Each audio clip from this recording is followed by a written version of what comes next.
வணக்கம். நம்ம வந்து நிறைய வீடியோஸ் வந்து போட்டிருக்கோம். நிறைய சீரியஸ் ஒரு டாப்பிக்கை நம்ம செலக்ட் பண்ணி அந்தந்த டாப்பிக்கில் ஒரு 10 வீடியோ அப்படிங்கிற மாதிரி போட்டிருக்கோம். சொல்லப்போனால் இந்த செல் பயாலஜி, பிரெயின் அதெல்லாம் நீங்கள் வந்து பார்த்துருப்பீங்க. அது மாதிரியான ஒரு சீரியஸ் தான் வந்து இந்த கிளைண்ட் ட்ரேடிங் ஸ்டேட்மெண்ட் அப்படின்னு சொல்லிட்டு ஒரு சீரியஸ் வந்து ஸ்டார்ட் பண்ணோம். அதில் வந்து பார்த்திங்கன்னா ஒரு 10-20 வீடியோஸ் போட்டிருப்போம். ஏன்னா நம்ம வந்து ஒரு சீரியஸ் அப்படின்னு சொல்லி நம்ம எடுத்தோம் அப்படின்னா அதில் ஒரு 10 வீடியோ இருக்கணும். போதும், அவ்வளோதான். அடுத்த டாபிக் போயிடணும். ஒரே டாப்பிக்கில் சுற்றிட்டு இருக்காமல் அடுத்தடுத்த டாபிக் போயிடணும் அப்படிங்கிறது தான் நம்மளோட ஒரு இது. இப்போ இந்த கிளைண்ட் ட்ரேடிங் ஸ்டேட்மெண்ட்லேயே வந்து பார்த்திங்கன்னா போடாத வீடியோஸ் வந்து நிறைய இருக்குது. ஏன்னா எப்படி பார்த்தாலும் வீக்லி ஒருத்தர் 2 பேர் வந்து சென்ட் பண்ணிடுவாங்க. இந்த மாதிரி என்னோடய வீடியோ போடுங்க அப்படின்ட்டுலாம் வந்து கட்டாயமே படுத்துவாங்க. ஸோ அந்த மாதிரி நம்ம வந்து அவங்களோட வேண்டுகோளுக்குன்னு அவங்களே பேசி, இத்தனைக்கும் சொல்லப்போனால் ஒரு சிலர்லாம் அவங்களே எடிட்டிங்லாம் பண்ணி கொடுத்துருவாங்க. சார் நானே எல்லாம் பேசிட்டேன், நானே எல்லாம் எடிட்டும் பண்ணிட்டேன், இந்தாங்க நீங்கள் வந்து ஜஸ்ட் அப்லோட் மட்டும் பண்ணிடுங்க சரின்ட்டு நம்ம என்ன பண்ணுவோம், நம்மளோட அந்த mr.money இன்ட்ரோ மட்டும் போட்டுட்டு நம்ம அப்படியே போட்ட வீடியோஸ் எல்லாம் இருக்குது. ஒரு சில இதில் நான் வாய்ஸ் ஓவர் மட்டும் கொடுத்துருப்பேன். அண்ட் அது போக இப்போ ரீசெண்டாக கூட வந்து பார்த்திங்கன்னா நிறைய மெசேஜஸ் வரும். நிறையா டெலிகிராம்லேயும் சரி, இன்னும் கமெண்ட்லேயே கூட ஒரு சிலர் சொல்லியிருப்பாங்க, லைவ் சேட்டில் கூட பேசியிருப்பாங்க. ஸோ நான் வந்து இப்போது நான் பண்ணிட்டு தான் இருக்கேன் அப்படின்ட்டு. அதில் வந்து பார்த்திங்கன்னா இப்போ நானே இந்த MultiBank அப்படின்னு சொல்லிட்டு ஒரு இதில் நான் பண்ணேன். மற்ற நிறைய ப்ரோக்கர்ஸ்லேயும் நான் வந்து பண்ணியிருப்பேன். நீங்கள் வந்து பார்த்துருந்துருப்பீங்க. இப்போ $100 போட்டு அதை $200 பண்ணோம். அப்புறம் ஆப்டாஃபெக்ஸில் ஒரு $100 சம்திங் ஏதோ போட்டு அதுவும் ஒரு $300 அந்த மாதிரி எல்லாம் பண்ணோம். ஸோ இந்த மாதிரி நாம் ஒரு கற்றுக்கிற ஒரு விஷயத்த இப்போ நான் மட்டும் பண்ணுறேன் அப்படிங்கிறத தாண்டி நீங்கள் ட்ரேட் பண்ணி நான் ப்ராஃபிட் பண்ணிட்டேன் அப்படின்னு சொல்லி அனுப்புறது வந்து ஒரு நல்ல ஒரு மகிழ்ச்சியான ஒரு விஷயந்தான்.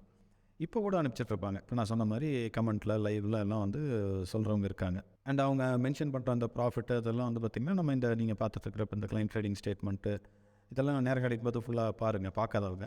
ஸோ அது ஒரு நல்ல ஒரு எக்ஸ்பீரியன்ஸ் உங்களுக்கு கொடுக்கும். ஸோ அது மாதிரி இப்போ சமீபத்தில் அனுப்புகிறவங்க. அண்டு இன்னொன்று சொல்லிடுறேன், லாஸ் ஆயிடுச்சு அப்படின்னாலும் அதையும் அனுப்புவாங்க. ஸோ அது இந்த மாதிரி வந்து நான் லாஸ் பண்ணிட்டேன், அது ரெக்கவரி பண்ணுறதுக்கு ஏதாவது ஐடியா கொடுங்க அப்படிங்கிறவங்களும் இருக்காங்க. அதையும் நான் சொல்லிடுறேன். ஸோ இந்த ரெண்டுமே இருக்கும்.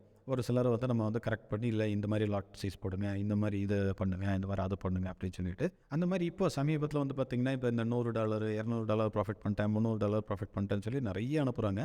அதுலேயே வந்து இப்போ ஒருத்தர் அனுப்பிச்சது வந்து பார்த்திங்கன்னா ஒரு $60 வந்து ப்ராஃபிட் பண்ணியிருக்காரு. இது வந்து நாங்கள் அந்த மீட்டில் நாங்கள் பேசிப்போம். அதில் இருக்கக்கூடிய ஒரு நபர் தான். இதில் வந்து பார்த்திங்கன்னா அவர் வந்து கோல்டு ட்ரேட் மட்டும் மிஸ் பண்ணிட்டேன் அப்படின்னு சொல்லி சொன்னார்.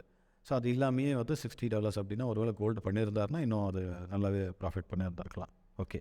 ஸோ இந்த மாதிரி சின்ன சின்ன ப்ராஃபிட் பண்ணுறவங்க அனுப்பிட்டே தான் இருக்காங்க.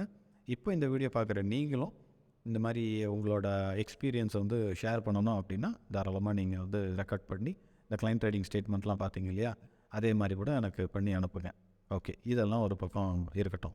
இப்போ நீங்கள் ஸ்க்ரீனில் பார்க்குற இந்த ட்ரேட், அதாவது ஒரு $200 $16,000 நம்மளோட ருப்பீஸில் சொல்லணும் அப்படின்னா கிட்டத்தட்ட ஒரு 16,000 17,000 ஒரு 13 லட்சம் 14 லட்சம் அப்படின்னு சொல்லலாம் இல்லையா.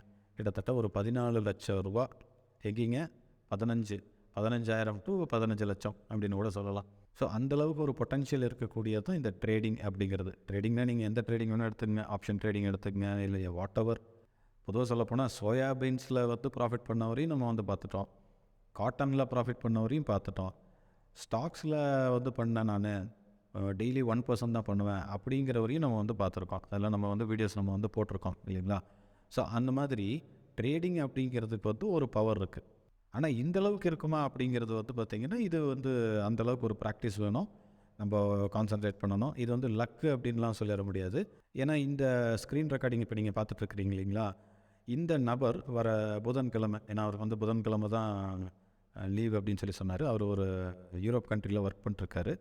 புதன்கிழமை தாங்க எனக்கு லீவு, புதன்கிழமை நீங்கள் லைவ் நீங்கள் வச்சிங்க அப்படின்னு சொன்னால் நான் வரேன் அப்படின்னு சொல்லி சொன்னார். அப்போ நானே கேட்டேன், நீங்கள் வரீங்க, பேசுகிறீங்க, உங்களோட அனுபவத்தை வந்து நீங்கள் ஷேர் பண்ணுறீங்க அப்படின்னா சொல்லுங்கள், நம்ம வந்து ஒரு லைவ் போவோம்.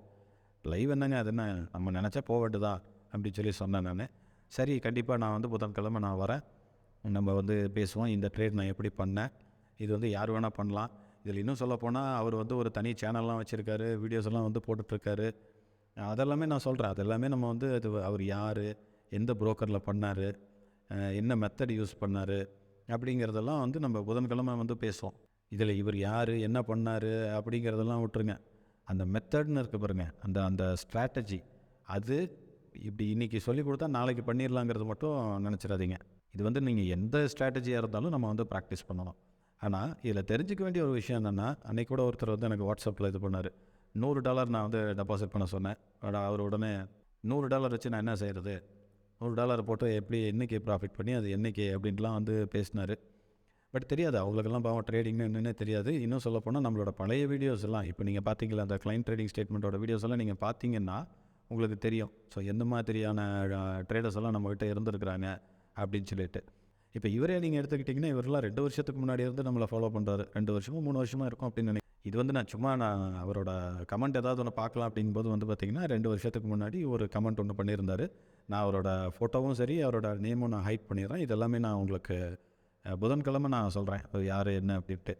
அதில் ரொம்ப முக்கியமான ஒரு விஷயம் என்னென்னா, இப்போ நான் காலையில் தான் அவரை கேட்குறேன், நீங்கள் சிஸ்டத்தில் உங்களோட MT5 சிஸ்டத்தில் லாகின் பண்ணி இந்த கண்ட்ரோல் T கொடுத்து ஆல் ஹிஸ்ட்ரி எல்லாம் போட்டு எனக்கு அனுப்பிச்சுடுங்க அப்படின்னு, அந்த கிராஃப் மாதிரி அனுப்பிச்சுடுங்க அப்படின்னு. அவர் வந்துட்டு எனக்கு சிஸ்டமே இல்லைங்க, நான் வந்து மொபைலில் தான் நான் ட்ரேட் பண்ணுறேன் அப்படின்னாரு.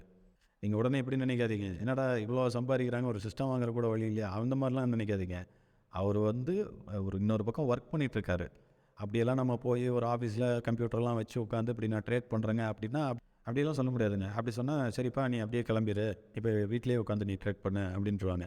ஸோ அதனால் என்னால் லேப்டாப்லாம் வச்சு ட்ரேட் பண்ண முடியாதுங்க, நான் மொபைலில் உங்களுக்கு ஸ்க்ரீன் ரெக்கார்ட் பண்ணி உங்களுக்கு நான் அனுப்புகிறேன், நீங்கள் வந்து பார்த்துங்க அப்படின்னு சொல்லிட்டு. ஸோ நான் அதுலேயும் ஒருத்தர் வந்து எனக்கு இன்ஸ்டாகிராமில் கம்ப்யூட்டர்லாம் வாங்கி கொடுங்க அப்படின்லாம் வந்து கேட்டிருப்பார். சும்மா அவர் கிண்டல் கேட்குறாரா இல்லை எதுக்குன்னு எனக்கு தெரியல.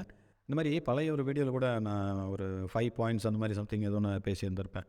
ஒருத்தர் வந்து என்கிட்ட கேட்குறாங்க, அந்த மாதிரி கம்ப்யூட்டர் இருந்தால் போதுமா அப்படின்ட்டு, கம்ப்யூட்டர் இருந்தால் மட்டும் நீங்கள் ப்ராஃபிட் பண்ணிடுவீங்களா அப்படின்னு சொல்லிட்டு அது சும்மா ஒரு இதாக நம்ம ஒரு ஃபன்னாக பேசியிருந்தோம். ஸோ இந்த மாதிரி தான் நமக்கு வந்து லேப்டாப் இருக்கணும், கம்ப்யூட்டர் இருக்கணும் அப்படிங்கிறதுலாம் கிடையாது. நம்ம ஸ்ட்ராட்டஜி என்ன, நம்ம என்ன பண்ண போகிறோம், எதில் ட்ரேட் பண்ண போகிறோம். இப்போ இவர் வந்து நீங்கள் பார்த்துருப்பீங்க, இவர் வந்து US ஆயில் மட்டும் பண்ணியிருப்பார், அப்புறம் கோல்டு மட்டும் பண்ணியிருப்பார். அதில் வந்து பார்த்திங்கன்னா US ஆயில் பண்ணும்போது போய் வேறு எதுலேயும் பண்ணுறதில்ல. அதே மாதிரி கோல்டு பண்ணும்போது மற்ற இதை எதுவும் பண்ணுறதில்ல. ஸோ புதன்கிழமை நம்ம வந்து இவர் கூட டிஸ்கஸ் பண்ணுவோம். இவர் வந்து வரேன் அப்படின்னு சொல்லி சொன்னார், லைவில் ஜாயின் பண்ணிக்கிறேன் அப்படின்னு சொல்லி சொன்னார்.